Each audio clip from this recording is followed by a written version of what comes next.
We'll discuss about xylem. As we have discussed that animals may be diploblastic and triploblastic. If there are 2 layers, then it is known as a diploblastic, and 3 layers, then it is known as a triploblastic. So in triploblastic animal, there is presence or absence of a cavity between the body wall and gut wall is very important in classification. तो जैसे समझ लो कि ये उनका गट है centre में और ये पूरी बॉडी वॉल है.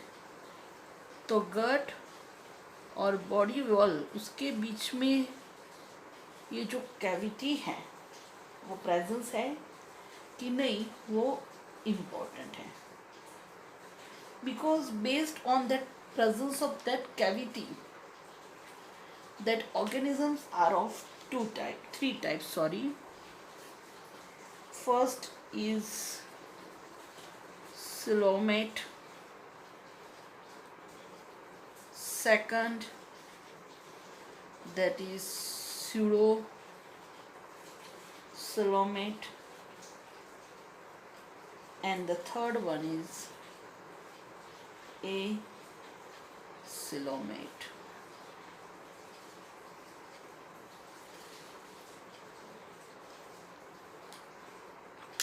So when we talk about coelomate,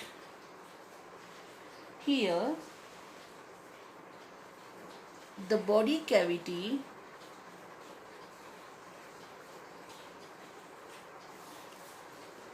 which is lined by mesoderm is called coelom, and animals possessing coelom are called coelomate. तो यहाँ पे ये कैविटी जिसमें प्रेजेंट है, ओके. सेकंड थिंग याद रखो बेटा कि that cavity which is lined by mesoderm, ये जो भी कैविटी फॉर्म होती है किसकी वजह से? मेसोडर्म की वजह से. समझ लो कि चलो ये जो ब्लू कलर है वो एंडोडर्म है, राइट.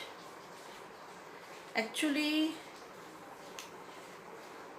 ब्लू कलर एंडोडर्म, उसके बाद रेड कलर मेसोडर्म,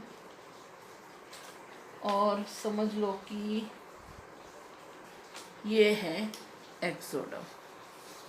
ओके, तो ये हो गया एक्सोडर्म.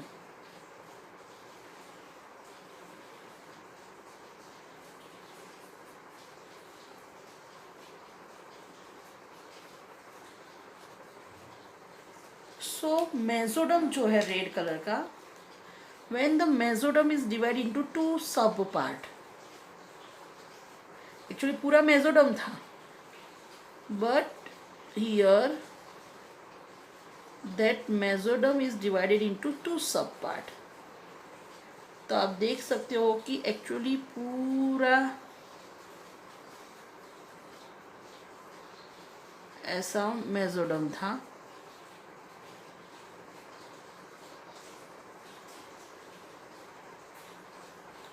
So that mesoderm is divided into two subpart.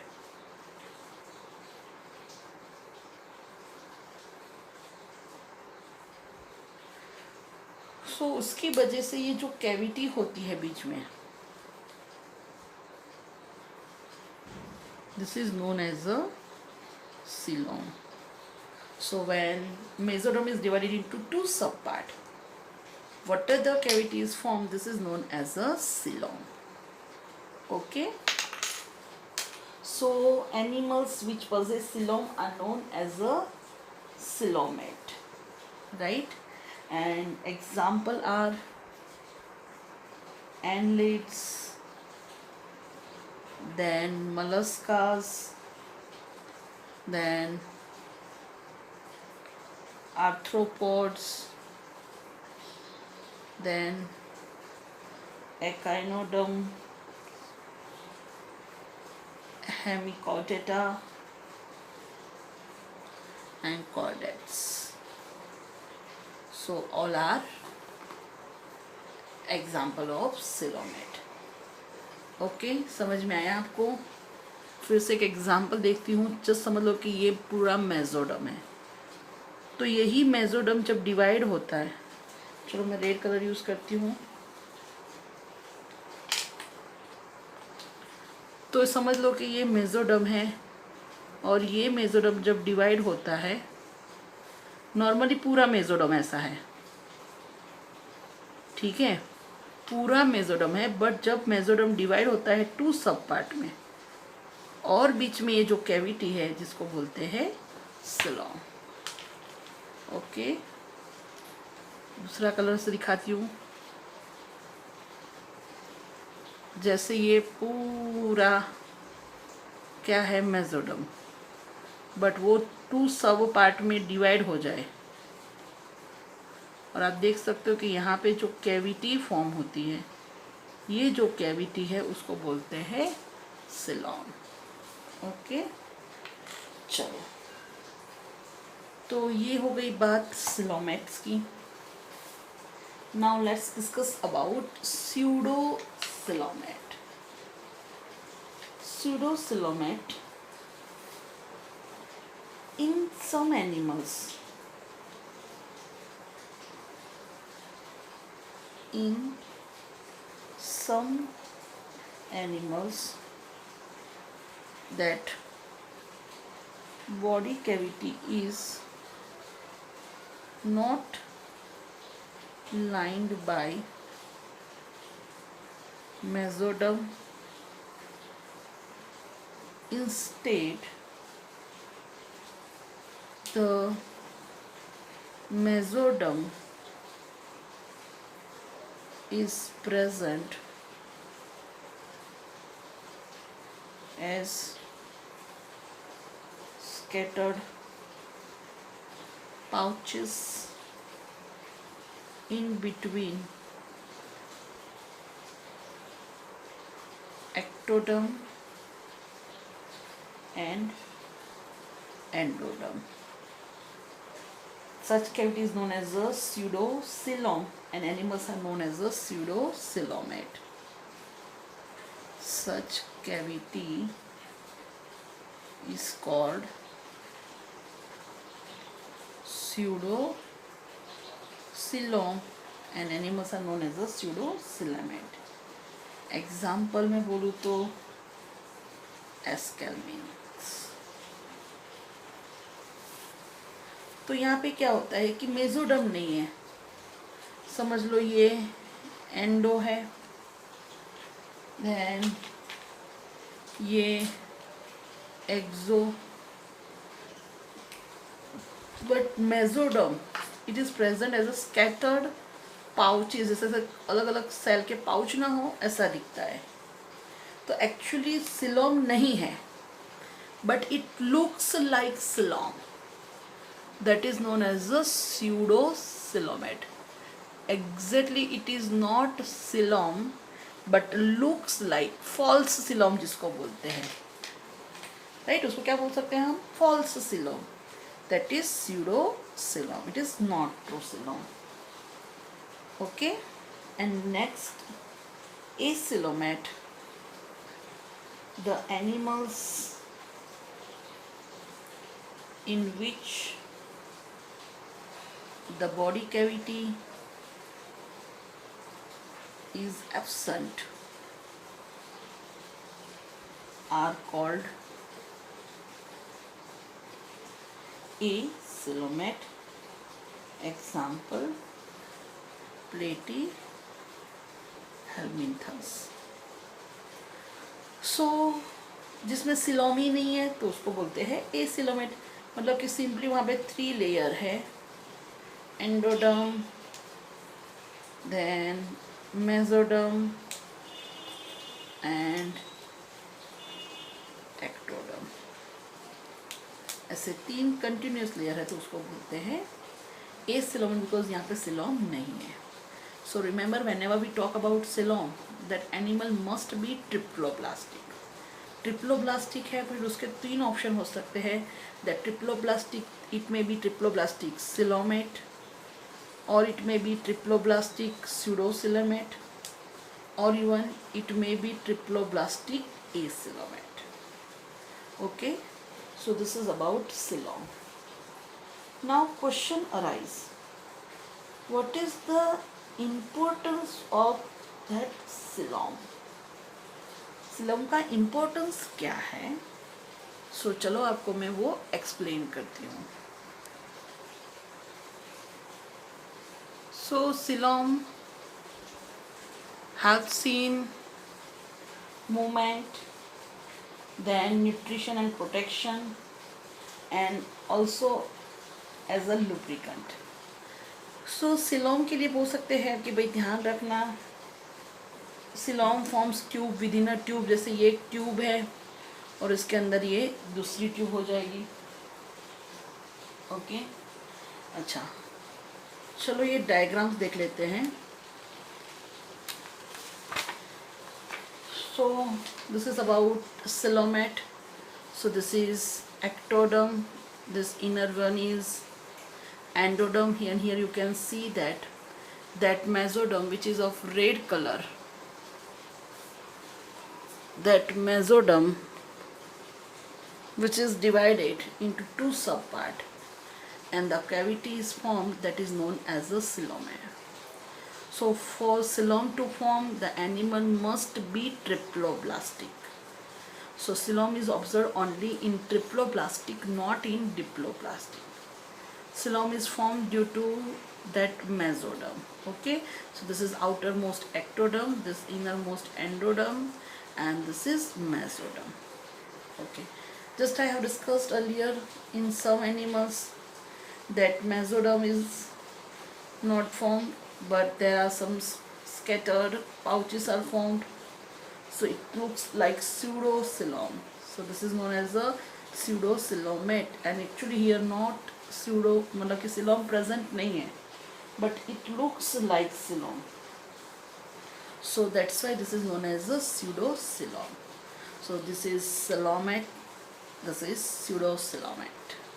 Okay, and as I have discussed earlier, so this is without coelom, that is acoelomate. यहाँ पे आप देख सकते हो just 3 layers, first layer endoderm, mesoderm and exoderm, just 3 layers होते हैं, endo, meso and ecto। यहाँ पे coelom नहीं होता है, so these are acoelomate. Clear? Okay, so this is about coelom, most important topic, remember. Okay, now second thing, notochord. notochord जो हम देखेंगे कि जो डोर्सल साइड पे रॉड लाइक स्ट्रक्चर फॉर्म होता है, जैसे ये डोर्सल साइड है तो डोर्सल साइड पे रॉड लाइक स्ट्रक्चर फॉर्म होता है जिसको नोटोकॉर्ड बोलते हैं। और नोटोकॉर्ड जिसमें होता है, अगर वो वर्टिब्रल कॉलम में कन्वर्ट हो जाए तो उसको बोलते हैं क्वाड्रेट्स। और क्वाड्रेट्स मतलब कि जिसमें नोटोकॉर्ड है उसको क्वाड्रेट्स बोलते हैं, और जिसमें नोटोकॉर्ड कन्वर्ट होता है वर्टिब्रल कॉलम में जैसे हम, तो हमको बोलते हैं वर्टिब्रेट्स। तो नोटोकॉर्ड का डिस्कशन हम बाद में करेंगे, राइट, बट फिलहाल इतना समझ लो कि जो डोर्सल साइड है, तो डोर्सल साइड पे ऐसे रोड लाइक स्ट्रक्चर देखने मिलता है जिसको बोलते हैं नोटोकॉर्ड। नोटोकॉर्ड जिसमें होता है उनको बोलते हैं कॉर्डेट्स, राइट। तो नोटोकॉर्ड जिसमें है उसको बोलते हैं chordate. And when that notochord is converted into vertebral column, then they are known as the vertebrates. तो याद रखना बेटा, वर्टिब्रेट्स होने के लिए कॉर्डेट्स होना ज़रूरी है. वर्टिब्रेट्स होने के लिए कॉर्डेट्स होना ज़रूरी है. और कॉर्डेट्स होने के लिए ट्रिप्लोब्लास्टिक होना ज़रूरी है. Right, because those organisms which are triploblastic they possess coelom, right. और coelom होगा उसी में chordates होंगे, मतलब कि notochord होगा. notochord है उसको बोलते हैं chordates. और जिसमें notochord है वही notochord vertebral column में convert होगा और जिसको हम बोलेंगे vertebrates, right. तो ये ध्यान रखना, vertebrates होने के लिए chordates होना ज़रूरी है. दैट मीन्स नोटोकॉर्ड होना ज़रूरी है, क्योंकि नोटोकॉर्ड ही कन्वर्ट होता है वर्टिब्रल कॉलम में. Clear? Okay. So this is about coelom. और सेकंड थिंग बेटा वो याद रखना, tube with in a tube. तो जो पहली ट्यूब है वो है डाइजेस्टिव सिस्टम. पहली ट्यूब कौन सी? Digestive system. एंड दूसरी जो ट्यूब है वो है सीलोम.